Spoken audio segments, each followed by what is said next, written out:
byonna tugenda kubyogera naye nga tusoose ne tukkiriza nti Bobi Wine kitundu kinene nnyo ku nsonga y'okuba nti olwaleero Honorable Ssegirinnya ayogerwako nga Honorable Ssegirinnya nti yeesitula n'ava yonna gye yali n'ajja atuula mu nsonga y'okuwa Ssegirinnya Muhammad eddoboozi ly'ekyebando kaadi ye we yali eremedde mu transit. Ndowooza abajjonkezi bo baali baatandikirawo then nga bamaze okutegeera nti akasajja akakoze, akasajja kayiribi, akasajja kakola ki. Lwaki era ngambye nti kitundutundu kinene lwa nsonga Ssegirinnya okutuuka awo kubanga asobola okubeera recognized by Bobi Wine naye alina ekitundu kye yazannyanga ye ne banne abaamubeeranga okumpi okubeera nti ali recognized nti omusajja asobola okuva ne gy'ava n'agamba bannaye ani akyankalanya Mr. Update wange. Ekyo ne kikola ki ne kiggwa. Ebirala byonna ebiyinza okuba nga byasoba mu maaso tubyogera naye ng'ekituufu tukiyise kituufu A n'eba A, B n'eba B. Okitegeera? Kyendabye mu kye nalabye nze mu speech ya Bobi Wine ebimu ku byayogedde kyalaze nti Ssegirinnya abadde nga atambulira mu masaŋŋanzira okuva yafuuka MP. Mu masaŋŋanzira amasaŋŋanzira wabeera ebanga intersection y'ebikubo ebingi kino kikwata eno kikwata eri kino kikwata eri kati osobola obbeera awo n'osoberwa nga tojjukira waje wavudde oba teweekakasa waje olina kulaga kubanga bwe kibanga abali side eri bakujjonkera kubanga oli ku opposition obafuukidde ekizibu kyokka nga ne mu opposition mulimu abakujjonkera ng'obafuukidde ekizibu naye ng'ekizibu ky'abano kubanga okola ekyo kiba kigaziya bugaziya lisiti y'aba suspect.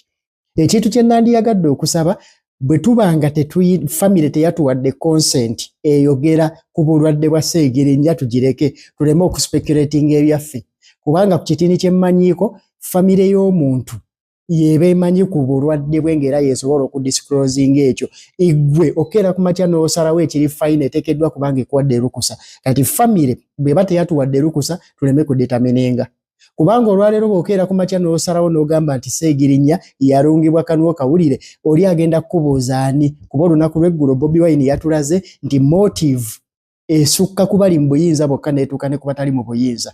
Era bw'oba oyagala nalabyeyo ababadde babuuza lisiti y'abo bakalisitimaati abaagambanga Ssegirinnya abalabisanga bagamba Bobi lisiti tajja kugituwa neggwe buli mukulembeze gw'omanyi nga talina kyakoze mu kitundu ewammwe manya yoyo kalisitimaati gwe ayogerwako. Gwe buli gwolaba nti MP amaze emyaka 10 mu kitundu kyammwe nga takolangayo kantu kali practical kali significant oyo y'omu ku bakalisitimaati. Tetwetaaga tuwa lisiti omukulembeze wo mumanyi na biki byakoze. Kansalawo MP wo meya wo mumanyi na biki byakoze. Bw'abanga talina kyakoze kiri significant osobola kutunulako n'olaba gwe kwata bukwasa ogambe nno agattiddwa ku lisiti y'abaki ku lisiti y'abakalisitimaati. Okitegeera tusabire Ssegirinnya omwoyo gwe Katonda agulamuze kisa. Twebaze n'abakulira obusiraamu ne family abamukkiriza kubanga oyo muntu w'abantu w'amaanyi okubanga tatwalibwa ku supiidi abenga asobola okulabwako n'emikwano gye egiri wiringi okulinnya akanyonyi gijje gibenga gisobola okujja gikole ki gibeerewo mu ssaawa y'eno envannyuma. Kunga Ssegirinnya kunga. Kunga Ssegirinnya kunga. People power. Our power. Mama okuzalira muganda waffe Ssegirinnya wamu ne family ya Ssegirinnya yonna, Civil Deputy President, Civil Secretary General wamu ne Deputy Civil Mogezi waffe w'ekibiina era nga gwe leader wa ttiimu yaffe ya Parliament wamu ne babaka baffe bonna aba Parliament abali mu Parliament n'abo balindiridde ogendayo. Mama, former leader of opposition, my leader of opposition while I was still in Parliament, and our brother about from the Far East, fellow leaders, ladies and gentlemen, Assalamu alaikum wa rahmatullahi wa barakatuh. Allahu wa barakatuh. Bwaba wabasiikiriza abantu nsaba mukakkaneko sobola okuwuliziganya nga tewali kuyogaana kwonna. Zeno baganda bange olwaleero nina okusomozebwa kungi kubanga muganda waffe oyo mu kusaagirira kwe oba mu kwogera ebigambo bye naye ng'abanga bitegeeza alina eddimu lye yantikka ng'ali nnaamira. Sseggirinya yagamba waliba nga nsoose okufa nina okwogerera essaawa 5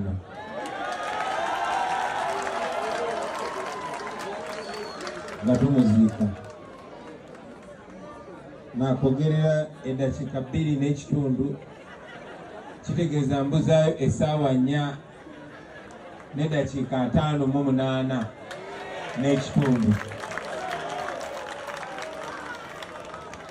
Ne nange nebaza Katonda nti abakulembeze b'enzikiriza y'Obusiraamu bakkiriza newankubadde Sseggirinya yabadde wakuziikibwawo naye famire yasabye ne bakkiriza muganda waffe tumuzike ku Sande.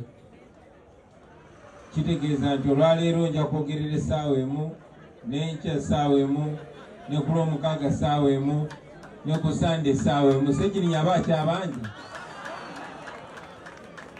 n'essaawa 1 sigenda gyogerera wano yonna, yakwogerako eddakiika entono naye sijja kusirika, nja kusigala njogera paka yonamala essaawa ya leero wadde nja kuba sirika z'endalo.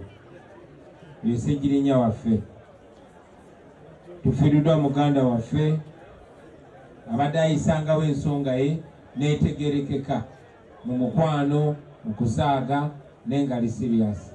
Maama munange tukubagiza kitalo nnyo, kitalo ddala. Tukifumiitiriza ne ffenna teri asobola kulimba nsi nti ategeera obulumi bw'oyitamu maama okufiira omwana wo ow'enkizo nga Muhammad Sseggirinya.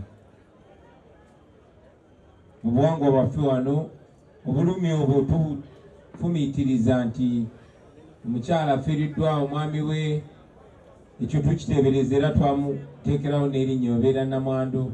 Omwana afiiriddwa omuzadde we abeera mulekwa n'ebirala ebifaanana bwe bityo. Naye kubanga ekyo tekyafumiitirizibwako ne mu nnono yaffe, simanyi kye tuyita muzadde afiiriddwa mwana. Kuba ekyo tetwakisuubira, tebaakisuubira ne bajjajjaffe. Era abazadde ebiseera ebisinga bw'aba asaba Katonda aleme kulaba ku mwana we ng'azaaye. So maama munnange tukusaasira nnyo, tuyimirira naawe, tukusabira Mukama akugumye, akunyiga ebiwundu. Naye era twongera okukakasa nti ffenna tuli baana bo maama. Abudde Sseggirinya tujja kufuba newankubadde tetusobola mu ngeri yonna yonna kubika oba kugala gaapu Sseggirinya gy'abadde aggala. Bannange nno tufiiriddwa kyali waffe, tufiiriddwa nnyo nnyo nnyo nnyo nnyo. Sseggirinya abadde mukwano gwa buli muntu mu ngeri ye,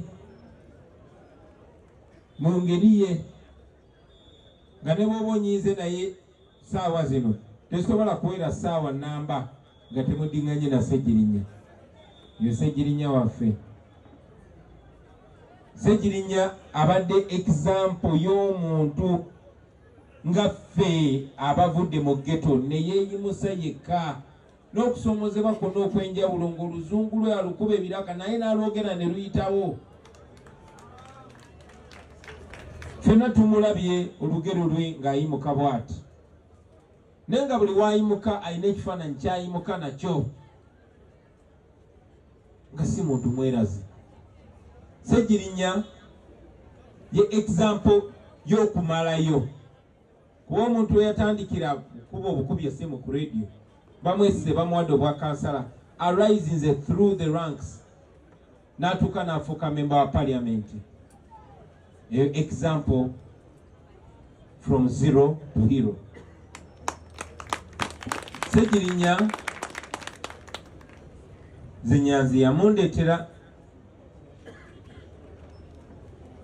nga mulabira ku distance naye yatuconnectinga, naye bwe twakwatagana ate naafuuka mukwano gwange nnyo nga n'Enyanzi ne waba njagala ate anoonya Sseggirinya n'agamba waayi Kyagulanyi mulabye ntya. Oyo Nyanzi yandeetedde abantu bangi.